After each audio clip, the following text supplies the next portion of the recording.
So you probably heard a bunch lately about North Carolina's redistricting and yet another Sue Till Blue lawsuit brought by the Democrats. So what's that all about? And what are the Democrats up to exactly? Well, I'm glad you asked.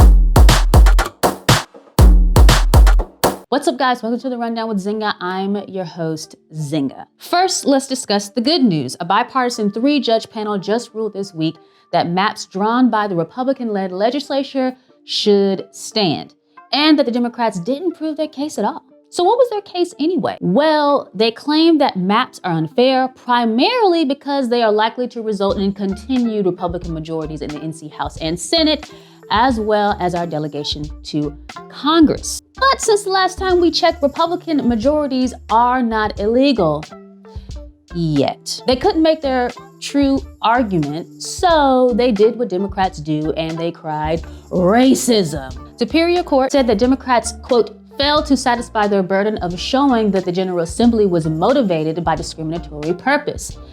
Basically, they told these Democrats that racism wasn't a smear that was going to fly in that court. Here are the facts. Republicans oversaw a transparent, constitutional redistricting process as the legislative majority, and the Democrats just can't stand their lack of political power.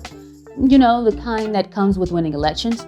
So they filed lawsuits crying racism and try to overcome election losses with assistance from activist judges. And what about these Democrats bringing the lawsuits anyway? Who are they? Well, surprise, surprise. They are activists that are funded by radical outsiders like George Soros and Eric Holder. In fact, Eric Holder's groups, the National Democratic Redistricting Committee and the National Redistricting Action Fund, helped bankroll these activists' secret crafting of alternate maps that favor Democrats in crazy ways, and asked the courts to just install those maps with no input from the people. These are the same groups that are funded by foreign billionaires. You want to talk about foreign election interference? Luckily, the Supreme Court swatted away the racism smear and respected the legislature's authority over drawing maps. That's good, but this isn't over. Democrats were playing the long game all along, appealing to the North Carolina Supreme Court, where Democrats hold a majority, members of which had their campaigns financed by Eric Holder's radical foreign-funded groups. Here's the Supreme Court Justice Anita Earls with her pal Eric Holder at a fundraiser for her Supreme Court race, which she won with less than 50% of the vote.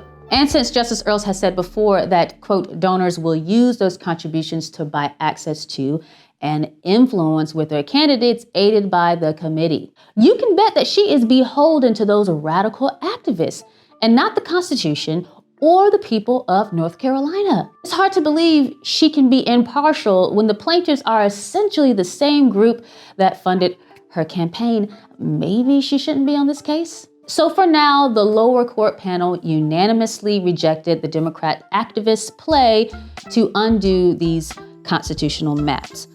But the Supreme Court bench is marred by Democrat activists who are majorly conflicted. Some say only an extremely partisan Supreme Court would rule against North Carolina's election maps. Well, that's what North Carolina's got to deal with right now, and I will be bringing you the latest as these cases move forward. Well, that's the rundown, ladies and gentlemen. Thank you so much for watching. Make sure you like, share, and subscribe, and I'll see you next time.